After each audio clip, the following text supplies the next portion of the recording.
Good morning students, hope आप सब लोग अच्छे होंगे।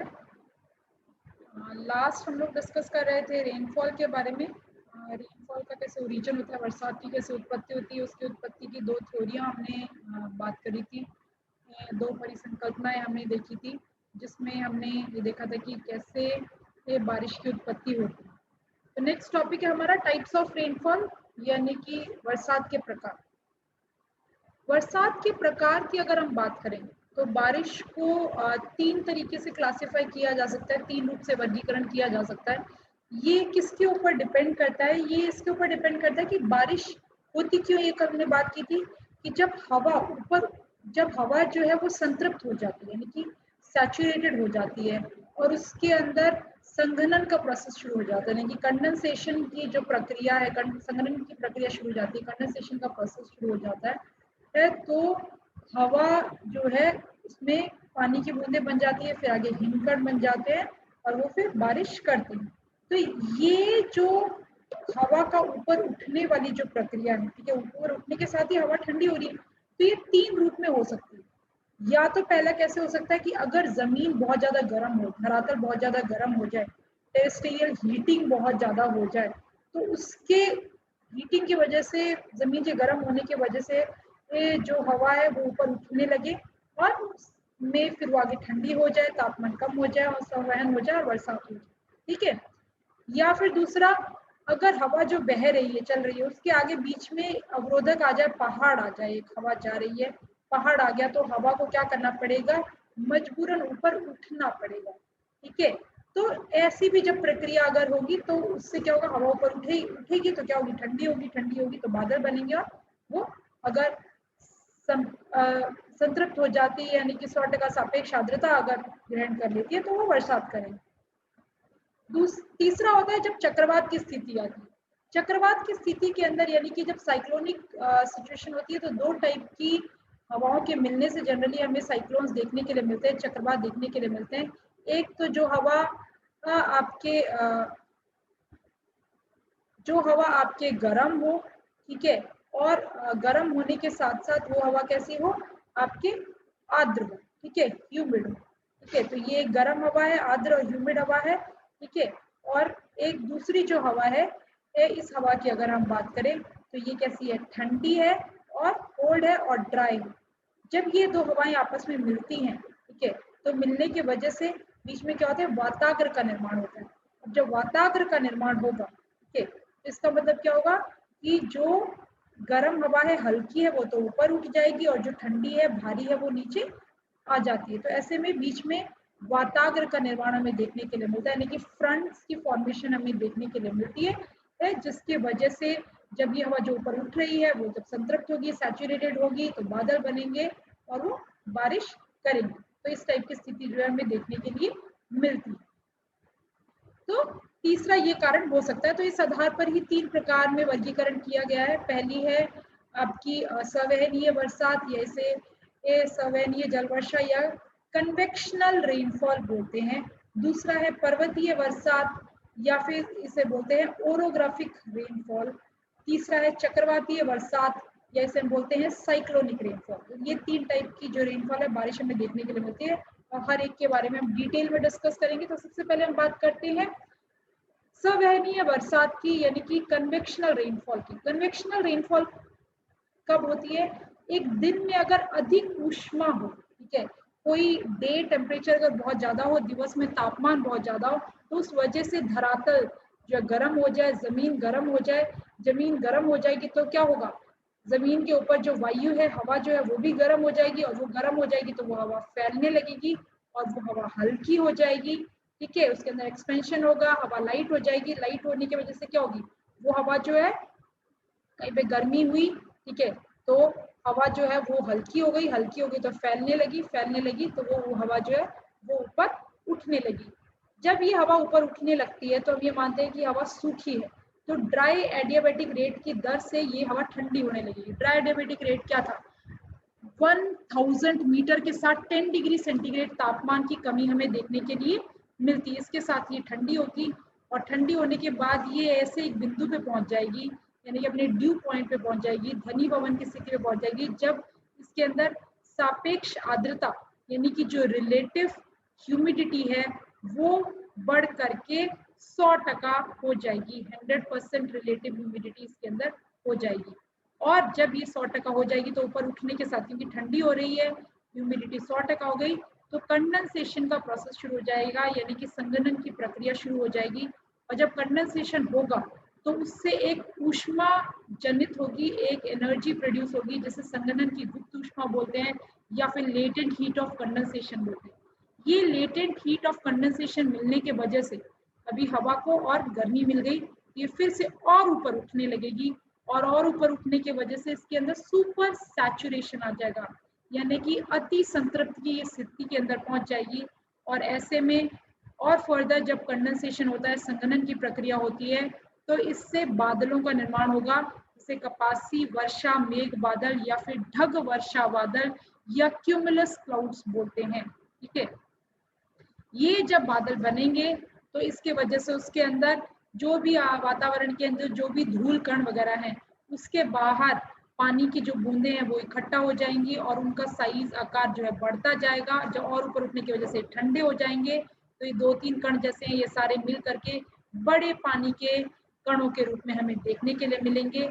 और जब ये बड़े पानी के कणों के रूप में बन जाएंगे तो फिर ये नीचे, फिर जब उसका बादल के अंदर वजन बहुत ज्यादा हो जाएगा तो ये नीचे गिर जाएंगे और मूसलाधार बरसात के रूप में हमें देखने के लिए मिलेंगी। ठीक है, ऐसी जो बारिश होती है इसकी अगर हम बात करें तो ये बहुत कम समय के लिए बारिश होती है, बहुत न्यूनतम समय के अंदर अधिकतम बरसात हमें देखने के लिए मिलती है, सवहनीय बरसात।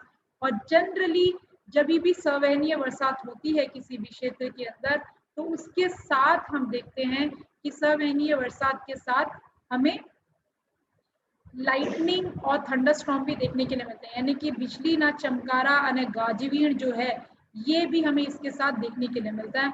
और जनरली अगर हम सवहनीय बरसात की बात करें, पृथ्वी के ऊपर किन क्षेत्रों के अंदर सवहनीय बरसात आती है, कन्वेक्शनल रेनफॉल कौन से एरियाज में मोस्टली की कहते हैं हमें देखने के लिए मिलता है, तो भूमध्य रेखीय क्षेत्रों के अंदर, यानी कि इक्वेटोरियल जो रीजन्स हैं, इक्वेटर कौन सा है 0 डिग्री भूमध्य रेखा के पास के क्षेत्र, और यहाँ पे लगभग ये बारिश प्रतिदिन दोपहर को आती है, यानी कि हमेशा दोपहर के टाइम पे ये बारिश तो 2-3 बजे के बाद आपको देखने के लिए मिलती है। इसलिए इस रेनफॉल का एक और दूसरा नाम है 4 o'clock रेनफॉल भी इसको बोलते हैं। ये लगभग 4 बजे जो है ये बारिश होती है, 2 से 3 बजे के बीच में अंधेरा छा जाता है, घनघोर बादल छा जाते हैं। ठीक है, और ये काफी तेज बारिश करते हैं। ठीक है, और जैसे ही बारिश हो जाती है आसमान साफ हो जाता है, बादल हट जाते हैं। ठीक है, और तापमान थोड़ा कम हो जाता है उस एरिया का।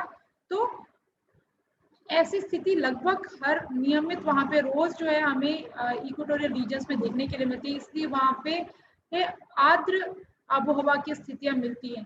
क्योंकि वहाँ पे अगर हम कहते हैं बात करें रेनफॉल की, तो रेनफॉल वहाँ पे आपको कम देखने के लिए जो कहते हैं रेनफॉल जो है हर रोज वहाँ पे आपको देखने के लिए मिलता है। और ये बारिश बहुत कम समय की वजह पे होने के कारण क्या होता है, क्योंकि बहुत सारी बारिश बहुत कम समय में हो जाती है, इसलिए मोस्टली अगर हम बात करें तो ये जो जल है वो नदियों के द्वारा समुद्र के अंदर बह करके चला जाता है, और ये सॉइल इरोशन बहुत करता है, यानी कि भूमि का क्षरण, भूमि अपरदन जो है वो हमें बहुत ज्यादा देखने के लिए मिलता है।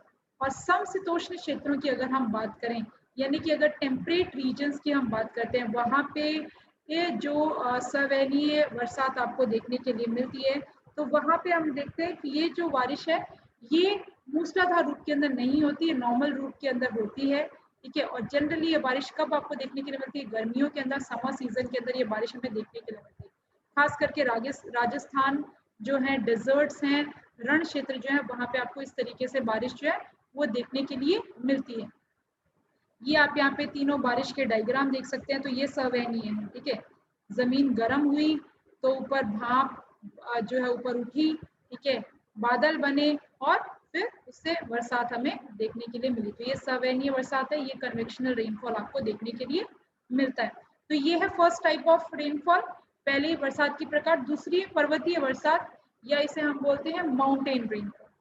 पर्वतीय बरसात कब आती है, जब उष्ण और आर्द्र हवाएं पर्वत मार्ग के अवरोध में आती हैं, तो उन्हें उसके ढाल के साथ ऊपर उठने लगती हैं।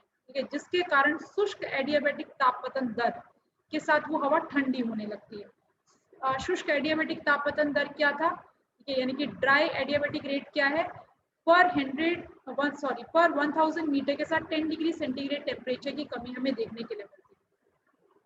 यानी कि जब उष्ण, गर्म और आर्द्र, हॉट एंड ह्यूमिड जो हवाएं हैं वो चल रही हैं और चलते हुए उनके बीच में पर्वत आ गया, तो एक पर्वत क्या अवरोधक आ गया, एक ऑब्स्टेकल आ गया, तो ऐसे में ये जो हवा है ये इस ढाल के सहारे, स्लोप के सहारे ऊपर की तरफ उठने लगती है, राइज करने लगती है ये एयर। और जब ये एयर राइज करती है तो ये किस दर से ठंडी होती है, 1000 मीटर की ऊंचाई के साथ 10 डिग्री सेंटीग्रेड तापमान की कमी हमें देखने के लिए मिलती है, जिस वजह से हवा के अंदर सापेक्ष जो आर्द्रता है यानी कि रिलेटिव ह्यूमिडिटी जो है वो उसके अंदर बढ़ जाता है और एक निश्चित ऊंचाई तक पहुंचते पहुंचते, एक पर्टिकुलर डिस्टेंस हाइट तक पहुंचते पहुंचते हवा जो है पूर्ण रूप से संतृप्त हो जाती है, यानी कि हवा जो है फुल्ली सैचुरेटेड हो जाती है, यानी कि उसके अंदर सापेक्ष आर्द्रता जो है वो 100% हो जाती है, रिलेटिव ह्यूमिडिटी 100% हो जाता है, जिस वजह से संघनन की प्रक्रिया शुरू हो जाती है, संघनन आरंभ हो जाता है, यानी कि कंडेंसेशन का प्रोसेस जो है वो इसके अंदर स्टार्ट हो जाता है, जिस वजह से घनघोर बादल छा जाते हैं और बारिश वहां पे होने लगती है, यहाँ पे आपको बारिश जो है देखने के लिए मिलती है।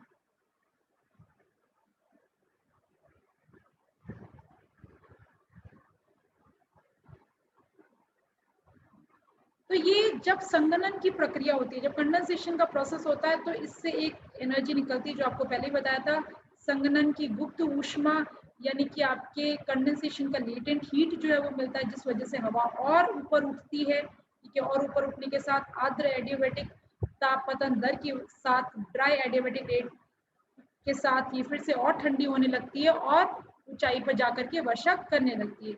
इसलिए हम देखते हैं यही कारण है कि बढ़ती हुई ऊंचाई के साथ बारिश की मात्रा की अगर हम बात करें तो वो बढ़ती जाती है, लेकिन एक पर्टिकुलर हाइट तक, पर्टिकुलर सीमा तक ही आपको देखने के लिए मिलेगी। पर्वत का जो ढाल होता है जिसपे ये हवाएं टकराती हैं, ठीक है, उसे हम विंडवर्ड स्लोप बोलते हैं या फिर उसे हम पवनमुखी ढाल बोलते हैं। और ये जो पवनमुखी ढाल है इसे रेन स्लोप या वृष्टि ढाल भी बोला जाता है, क्योंकि मुख्यतः जो बारिश होती है, बरसात जो होती है, वो इसी वृष्टि की ढाल के ऊपर, वृष्टि ढनाव या फिर रेन स्लोप के ऊपर आपको देखने के लिए मिलती है। और दूसरा जो पर्वतीय ढनाव होता है जिससे हवा नीचे आगे उतर जाती है और हवा बाद में सूखी हो जाती है, इसे हम लीवर्ड स्लोप बोलते हैं या फिर पवन विमुखी जो ढाल है वो इसको बोला जाता है। और ये जब हवा नीचे उतरती है तो 1000 मीटर के साथ 10 डिग्री सेंटीग्रेड तापमान की वृद्धि हमें देखने के लिए मिलती है। तो ये वाला कौन सा है, ये है आपका विंडवर्ड स्लोप यानी कि पवनमुखी ढाल है ये है, और इसे हम क्या बोलते हैं, आपका रेन स्लोप बोलते हैं। और ये जो दूसरा वाला है जहाँ पे हवा सूखी हो जाएगी, भाई यहाँ पे बारिश कर दी, अब हवा तो आगे इसके ऊपर से होकर के बहेगी तो सही, इसके ऊपर से इसका फ्लो तो होगा, तो हवा ने यहाँ पे बारिश कर दी, हवा के अंदर मॉइस्चर खत्म हो गया, हवा सूखी हो जाती है और इस तरफ जो आती है इसे हम वृष्टि छाया या फिर हम इसे लीवर्ड स्लोप बोलते हैं, पवन विमुखी ढाल बोलते हैं। और जब ये हवा यहाँ से ऊपर से जब नीचे उतरती है तो इसके तापमान में वृद्धि होती है। कितनी वृद्धि होती है, 1000 मीटर के साथ 10 डिग्री सेंटीग्रेड के साथ हमें तापमान की वृद्धि यहाँ पे देखने के लिए मिलती है, जिस वजह से इस हवा के अंदर ड्राइनेस जो है, शुष्कता जो है वो और ज्यादा बढ़ जाती है। इस वजह से ही ये जो एरिया है ये रेन शैडो हो जाता है, यानी कि वृष्टि छाया हो जाता है, ये वाला पर्वत का दूसरा भाग, और यहाँ पे हमें बारिश देखने के लिए नहीं मिलती और यहाँ पे हमें सामान्यतः दुष्काल की स्थिति यानी कि आपकी ड्राउट का सिचुएशन जो है वो देखने के लिए मिलता है। तो एक पर्वतीय बरसात के लिए यानी कि ओरोग्राफिक जो रेनफॉल है, ओरो ओरो का मतलब होता है माउंटेन, ठीक है, तो इसी से नाम दिया है इसको ओरोग्राफिक। तो ओरोग्राफिक रेनफॉल के लिए, पर्वतीय बरसात के लिए कौन सी दशाएं आवश्यक होती है, पहला है पर्वत की स्थिति, कि पर्वत की स्थिति आपको कैसे देखने के लिए मिल रही है। तो पर्वत की स्थिति कैसी होनी चाहिए, उष्ण आर्द्र वायु के मार्ग के बीच में ये जो उच्च पर्वत की स्थिति है वो समकोण पर होनी चाहिए, यानी कि जो हवाएं आ रही हैं उसके 90 डिग्री पे हो, उसके बीच में एक अवरोधक के रूप में उसके समानांतर ना हो, यानी कि हवा ऐसे आ रही है और हवा के साथ ही अगर कहते हैं आपको ये पहाड़ ऐसे ना देखने के बजाय अगर आप यहाँ पे देखते हो कि ये श्रृंखला इस तरीके से होती है, ठीक है। तो हवा यहाँ से आ रही है तो क्या होगी, इस बीच में से यहाँ से बह करके चली जाएगी, ठीक है। तो ये पहाड़ जो है वो अवरोधक बीच में नहीं आएगा, बीच में एक ऑब्स्टेकल नहीं आएगा, तो ये हवाएं बारिश नहीं करेंगी। लेकिन ये जब उष्ण आर्द्र हवा आ रही है, यानी कि हॉट एंड ह्यूमिड एयर जब आ रही है, उसके बीच में ऊंचा पहाड़ उस हवा को रोकते हुए खड़ा है, तो वैसे में क्या है, यानी कि समकोण पे 90 डिग्री पे है, तो सीधे सीधे एक ऑब्स्टेकल होगा, और जिस वजह से हवा जो है वो ऊपर उठेगी, बादल बनेंगे और बारिश करेगी। दूसरा जो है, इस प्रकार की जो हवाएं आती हैं उनकी समुद्र से दूरी कितनी होती है, तो समुद्र के नजदीक अगर होगी तो ज्यादा अच्छा आपको ऐसा देखने के लिए मिलेगा, जैसा कि हमें भारत के पश्चिमी घाट में देखने के लिए मिलता है। आप भारत का जो पश्चिमी दरियाई किनारा है, कि अगर आप उसका भौतिक मानचित्र देखते हैं, फिजिकल मैप देखते हैं, तो वहाँ पे पश्चिमी घाट है, वेस्टर्न घाट्स हैं, यानी कि पहाड़ हैं, ठीक है। तो समुद्र से जो हवाएं आती हैं वो उन पहाड़ों का बीच में अवरोधक उत्पन्न होने की वजह से वो माउंटेन से एक ऑब्स्टेकल प्रोड्यूस करते हैं, जो सी ब्रीज आ रही है उसके बीच में, इस वजह से उस माउंटेन के वेस्ट साइड में, यानी कि पश्चिमी साइड में, हमें बारिश बहुत अच्छी देखने के लिए मिलती है, खूब हरियाली, अच्छे घने जंगल है। जबकि पश्चिमी घाट के जो पूर्वी ढलान हैं, ठीक है, ईस्टर्न जो स्लोप्स हैं, यहाँ पे बारिश ना के बराबर होती है, इसलिए यहाँ पे जनरली ड्राउट्स हमें देखने के लिए मिलते हैं, यानी कि दुष्काल की स्थिति में देखने के लिए मिलती है। सेम ऐसा ही उत्तरी अमेरिका के पश्चिमी घाट प्रशांत महासागर के समानांतर आपको भी पहाड़ियां देखने के लिए मिलती है, तो वहां पे भी इस तरीके की स्थिति ही होती है।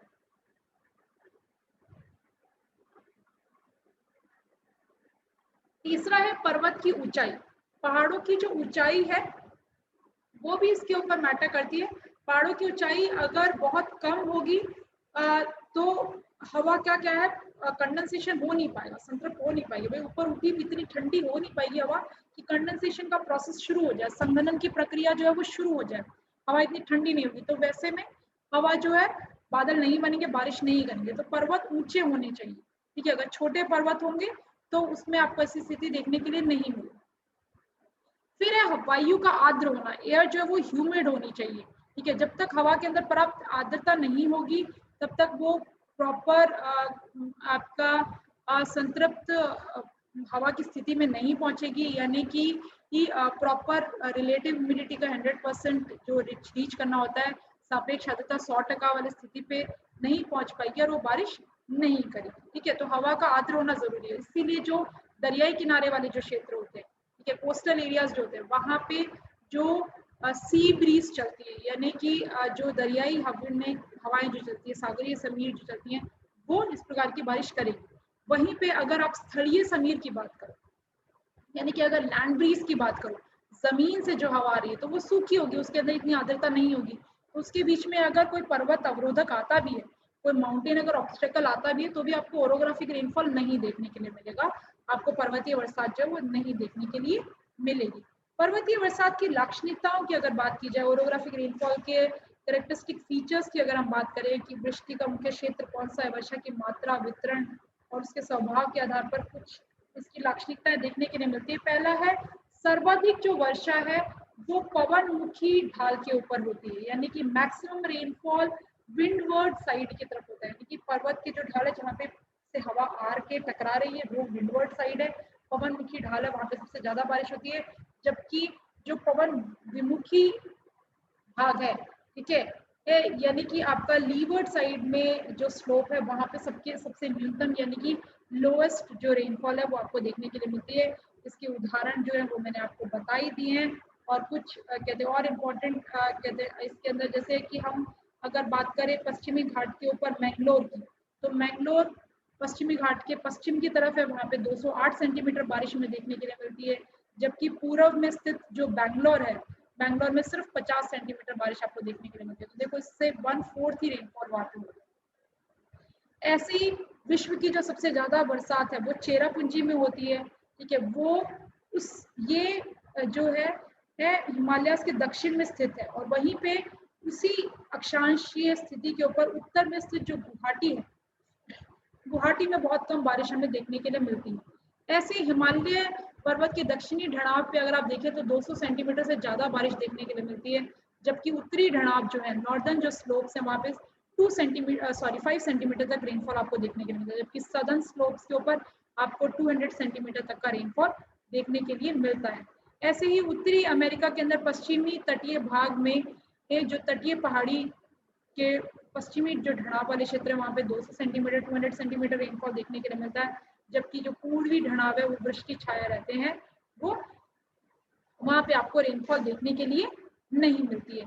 ऐसे ही आप पर्वतीय ढलाव हिमालय की अगर आप बात करो तो वहाँ पे आप देखोगे कि सर्वाधिक जो वर्षा है, ठीक है, वो आपको पर्वतीय ढलाव के पास में देखने के लिए मिलती है, और जैसे आप पर्वतों से दूर होते जाते हैं वैसे वैसे बारिश की मात्रा कम होती जाती है।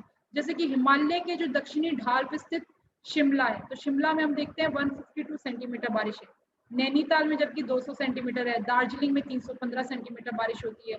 और इसी के अपोजिट अगर हम दक्षिण ढलाव की अगर हम बात करें, सदर्न स्लोप्स की अगर हम बात करें, तो पटना में 100 सेंटीमीटर बारिश होती है। पटना से कहते हैं नजदीक इलाहाबाद में अगर आप देखो 105 सेंटीमीटर, उससे और दूर चले जाओ दिल्ली आ जाओ तो सिर्फ 65 सेंटीमीटर रेनफॉल यहाँ पे आपको देखने के लिए मिलती है। और यहाँ पे भी जो बादल बनते हैं पवनमुखी ढाल के ऊपर यानी कि विंडवर्ड साइड के ऊपर, वो भी कौन से बादल है? बादल हमेशा बारिश हो रही है तो कौन से बनेंगे? ढग वर्षा बादल ही बनेंगे, कपासी बादल यानी कि क्यूमुलस या क्यूमुलोनिम्बस क्लाउड्स ही आपको यहाँ पे देखने के लिए मिलेंगे। जबकि जो दूसरा वाला ढलाव होता है, जब बारिश होने के बाद जब हवा वहां पे पहुंचती है जो कि सूखी है, वो भी बादल बनाती है, लेकिन वहां पे कैसे बादल बनते हैं? पड़ बादल यानी कि स्टेरस क्लाउड्स, जो स्तरीय बादल जो है वो हमें लीवर्ड साइड में यानी कि पवन विमुखी जो ढाल होते हैं पहाड़ों के, वहां पे आपको देखने के लिए मिलते हैं। तो जनरली आप देखोगे कि पर्वतीय भाग में वृष्टि जो ढाल है उसके सारे ऊंचाई के साथ साथ बारिश की मात्रा आपको ज्यादा देखने के लिए मिलती है, लेकिन एक निश्चित ऊंचाई तक हमें ये सीमा तक ये अधिक बारिश देखने के लिए मिलती है। और दूसरी साइड में अगर हम देखें तो बारिश की मात्रा वैसे ही घटती जाती है। तो ये जो ऊंचाई के साथ एक पर्टिकुलर ऊंचाई के बाद हम देखते हैं कि बारिश की मात्रा घट जाती है, इसे वर्षा का प्रतिलोमन या इन्वर्शन ऑफ रेनफॉल जो है वो आपका बोला जाता है। तो ये कैसी पर्वतों की स्थिति होगी, सागर से दूरी और वायु की आर्द्रता के आधार पर अलग अलग जगहों पर अलग अलग आपको ऊंचाई की सीमा देखने के लिए मिलेगी जहाँ पे बारिश होती है, जिसे सर्वोच्च वर्षा रेखा बोलते हैं। ठीक है, तो पर्टिकुलर रीजन के ऊपर हवा के अंदर भेज की मात्रा अलग है, इसलिए वहां पे पर्टिकुलर पहाड़ की ऊंचाई पे ही जो है बारिश आपको देखने के लिए मिलेगी। तो हवा के अंदर भेज की मात्रा के साथ उसका क्या कहते हैं चीज उसके साथ मैच करनी चाहिए, वहां पे मिलने वाले पहाड़ों की ऊंचाई की। जैसे कि अगर हम भूमध्य रेखा की बात करें, अगर हम इक्वेटर्स की बात करें, तो यहाँ पे 7,200 मीटर की ऊंचाई तक के जो पहाड़ी क्षेत्र है वहां पे आपको ये ओरोग्राफिक रेनफॉल या पर्वतीय बरसात देखने के लिए मिलती है। वहीं पे अगर हिमालयास की बात करें, हिमालय पर्वत की बात करें, तो 400 मीटर तक आपको ये देखने के लिए मिलता है। अल्प्स माउंटेन की बात करें तो 700 मीटर तक। पेरेनीज की अगर हम बात करें तो 6000 मीटर तक आपको देखने के लिए मिलता है। तो ये अलग अलग जगहों की अलग अलग सर्वोच्च जो वर्षा रेखा है यानी कि हाईएस्ट जो रेनफॉल लाइन है वो हमें यहाँ पे देखने के लिए मिलती है। पर्वतीय बरसात जो है मैक्सिमम रेनफॉल की अगर बात की जाए पृथ्वी के ऊपर, तो पर्वतीय बरसात के द्वारा ही आपको देखने के लिए मिलती है, यानी कि ओरोग्राफिक जो रेनफॉल है, माउंटेन रेनफॉल है, उसी के द्वारा आपको ये देखने के लिए मिलती है। और जनरली ठंडे प्रदेशों में अगर आप जाओ यानी कि कोल्ड एरियाज में अगर आप जाओ यानी कि पोलर रीजन्स पे जाओ, तो हमें ओरोग्राफिक रेनफॉल कम देखने के लिए मिलती है।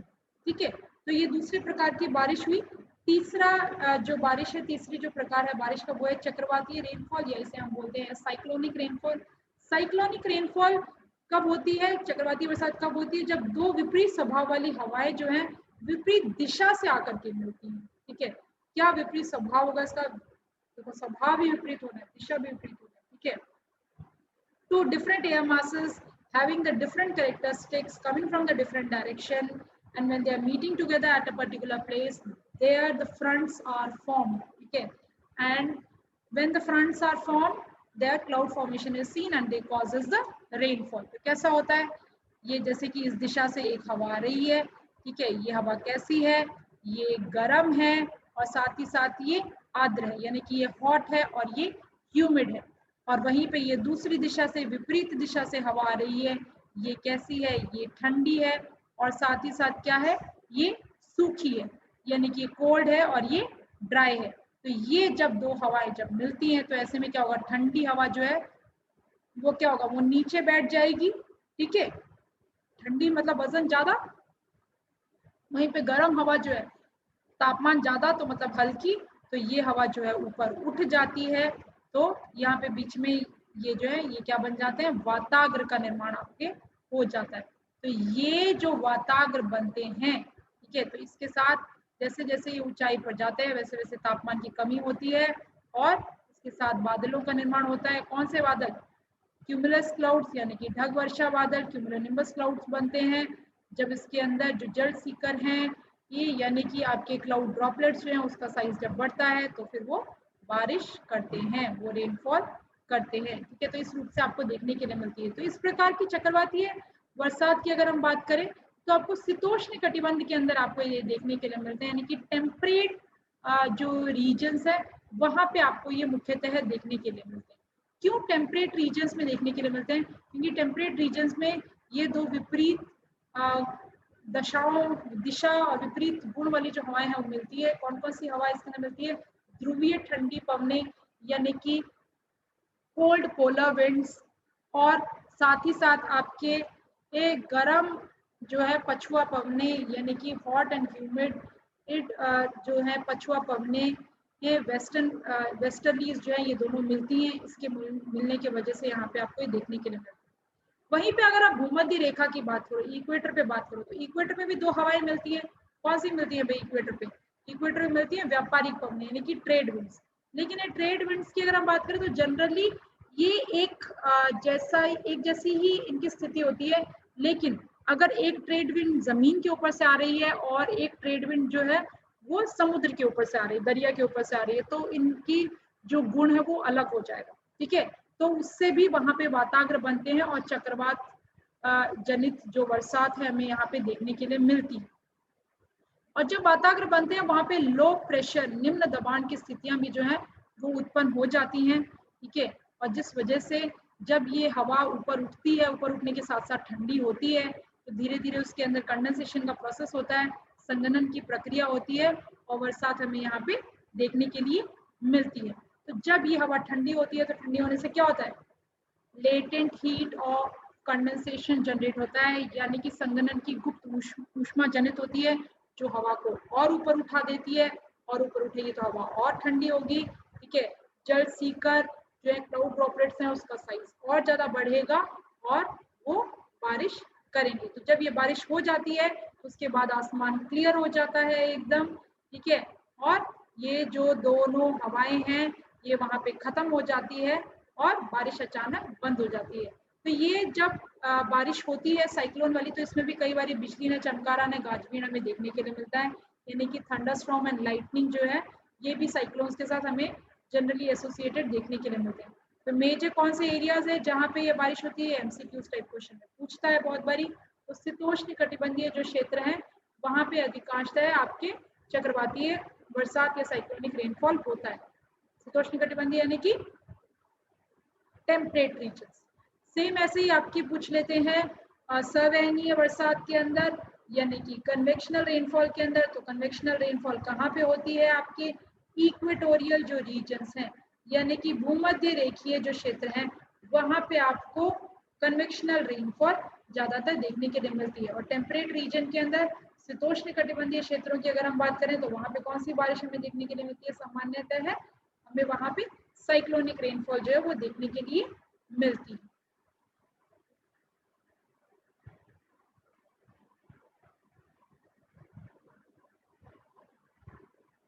तो ये टॉपिक हमारा टाइप्स ऑफ रेनफॉल वाला यहाँ पे खत्म होता है। नेक्स्ट जो है हम रेनफॉल डिस्ट्रीब्यूशन के बारे में डिस्कस करेंगे। Thank you students and have a nice day.